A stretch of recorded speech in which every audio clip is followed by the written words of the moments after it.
ગિરનારી મિત્રો આજ રોજ એક ખૂબ પ્રાચીન અને અતિ મહત્વની જે જગ્યા ગીરની મધ્ય ગીરમાં જે આવેલી છે એ અતિ રમણીય અને કુદરતી વાતાવરણ જે એમ કહેવાય કે કુદરતના ખોળે આજે ખૂબ સરસ મજાના પ્રકૃતિની વચ્ચે આજે અમે ભગવાન શ્રી શામળિયા મહાદેવના દર્શનનો લાભ લેવા માટે આવ્યા છીએ મિત્રો. અને ખૂબ અતિ પ્રાચીન જગ્યા જે કહેવામાં આવે છે તમે જોઈ શકો છો મિત્રો કેટલું કુદરતી છે અને ખૂબ અતિ એમ કહેવાય કે મધ્ય ગીરમાં આવેલું ખૂબ કુદરતના ખોળે અત્યારે આવી ગયા હોય એવું લાગી રહ્યું છે મિત્રો.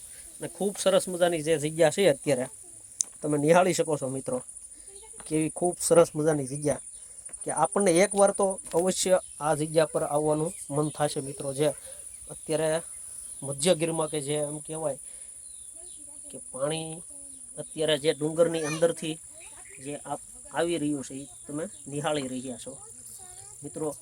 ખૂબ સરસ મજાની જે જગ્યા કહેવાય કે પથ્થરની અંદરથી જે પાણી અત્યારે અવિરત ચાલુ છે મિત્રો તમે જોઈ શકો છો મિત્રો. એટલી હરિયાળી છે એમ કહેવાય કે હરિયાળી ગીર છે રૂડીને પવિત્ર પ્રેમ ઘેલુડી એવી ગીરમાં આજરોજ તમામ ઘરના સભ્યો અને તમામ સાથે આજે શામળિયા મહાદેવના દર્શનનો લાભ લેવા માટે આવ્યા છીએ મિત્રો. જોઈ શકો છો તમે કેવી ખૂબ સરસ મજાની હતી સુંદર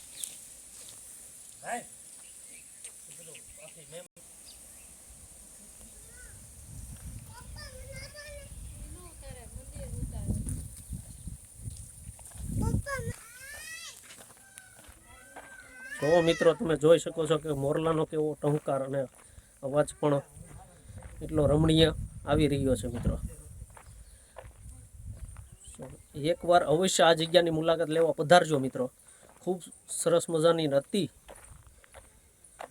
રમણીય અને કુદરતના ખોળે આવી ગયા હોય એવું લાગી રહ્યું છે મિત્રો.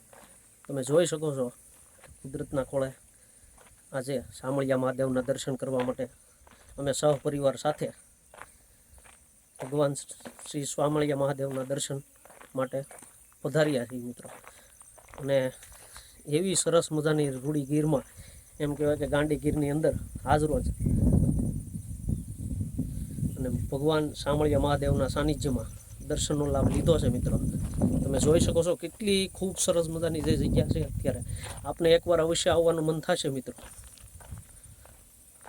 એવી હરિયાળી ગીર આજે ગીરના ખોળે અને ખૂબ આનંદ અને અંદરથી એવું થાય કે કુદરતની અનુભૂતિ થાય એવો અંદરથી આનંદ આવે છે મિત્રો કે કુદરતના ખોળે આવી ગયા હોય એવું લાગી રહ્યું છે મિત્રો.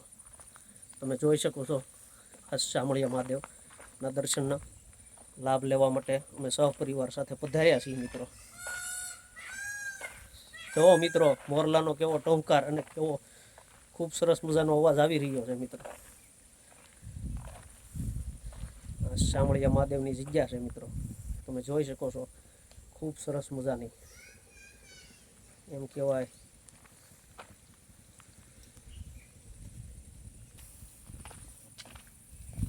હર હર મહાદેવ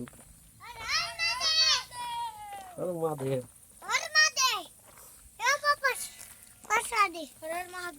હા હા જો બધા આવી ગયા હો દાદા ને બધા.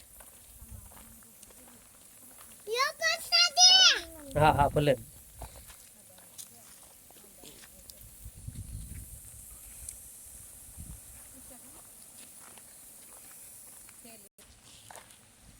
જો મિત્રો એવી ખૂબ સરસ મજાની કુદરતના ખોળે આજે આવી ગયા હોય એવું લાગી રહ્યું છે મિત્રો.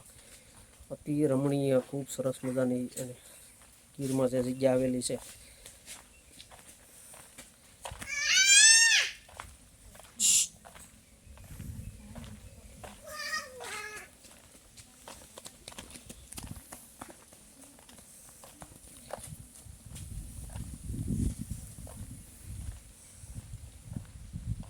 બાપુનો ધૂણો છે તમે જોઈ શકો છો કેટલો રમણીય બાપુનો ધૂણો પણ આ જગ્યાની અંદર છે મિત્રો.